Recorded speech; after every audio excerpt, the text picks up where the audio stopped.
Selamat siang, nama saya Felix. Latar belakang saya sebagai Managing Director di perusahaan manufaktur PT Nasional Super. Perusahaan kami bergerak di bidang elektronik rumah tangga. Produk yang kami produksi adalah Magicom, blender, kipas angin, setrika, dan dispenser. Nah, perusahaan kami sudah masuk ke pasar Jawa, Kalimantan, Sulawesi, dan mulai masuk ke luar negeri seperti Vietnam. Saya merasa pengembangan diri itu sangat penting. Saya ingin men-sharingkan sedikit. Awalnya saya paling anti membaca buku dan mengikuti seminar. Hal itu dimulai sejak 2 tahun lalu. Saya mengikuti sebuah seminar dari seorang pembicara yang saya kira agak berbeda dari yang lainnya. Dan saya mulai tertarik dengan pembicaranya dan saya mulai membeli bukunya. Dan akhirnya saya menjadi ketagihan membaca buku sejak saat itu. Dan saya menyadari bahwa untuk meningkatkan kapasitas income kita harus meningkatkan kapasitas diri kita.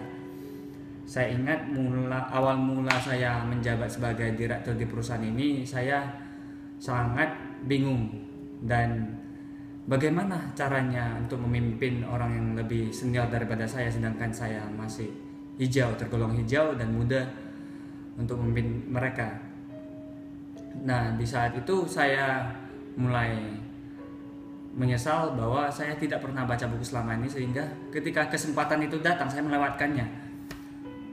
Dan sekarang saya mulai membaca buku dan meningkatkan kapasitas diri kita untuk menjadi seorang leader. Dan saya kira telah dapat ilmu yang luar biasa dari buku-buku tersebut. Nah, kenapa kita harus meningkatkan diri kita? Karena ketika kita sudah berada di dalam lingkungan kerja, kita harus mengeluarkan diri kita dari zona nyaman, atau kita bisa juga disebut dengan orang rata-rata. Kita harus menjadi outstanding. Nah, banyak orang menyepelekan hal ini, sehingga ketika karir mereka tidak naik, mereka mulai menyalahkan hal-hal dan orang-orang di sekitar dia maksud saya. Nah, dari pengalaman itu saya mulai menyadari bahwa saya harus segera meningkatkan kapasitas saya. Ketika 2 tahun lalu saya melihat sebuah banner di sebuah hotel. Di sana tertulis The Secret of Speaking. Saat itu saya selalu ingin meningkatkan skill komunikasi saya agar saya bisa berkomunikasi baik dengan bawahan saya.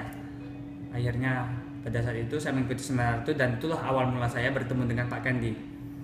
Nah, akhirnya kami mulai berkenalan dan menjadi sahabat dan partner yang baik sampai sekarang.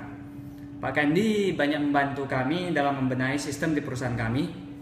Karena saya sebagai suksesor dari orang tua saya harus meningkatkan apa yang ada di perusahaan ini. Dari budaya yang tidak tersistem sampai penerapan sistem IT. Dan kami juga sudah mengantongi sertifikat ISO 9001-2008. Namun sistem itu fleksibel. Kita harus melakukan pembenahan lagi dan lagi, terus menerus. Tidak ada sistem yang sempurna, yang ada adalah sistem yang lebih baik. Nah, di sini peran Pak Kandi, dia membantu saya memperbaiki budaya kerja di perusahaan saya, dan itu terjadi perubahan yang sangat signifikan. Tim kerja di perusahaan kami menjadi lebih kompak, dan konflik-konflik sudah mulai menurun. Dari seperti yang kita tahu, di office ada office politik, begitu.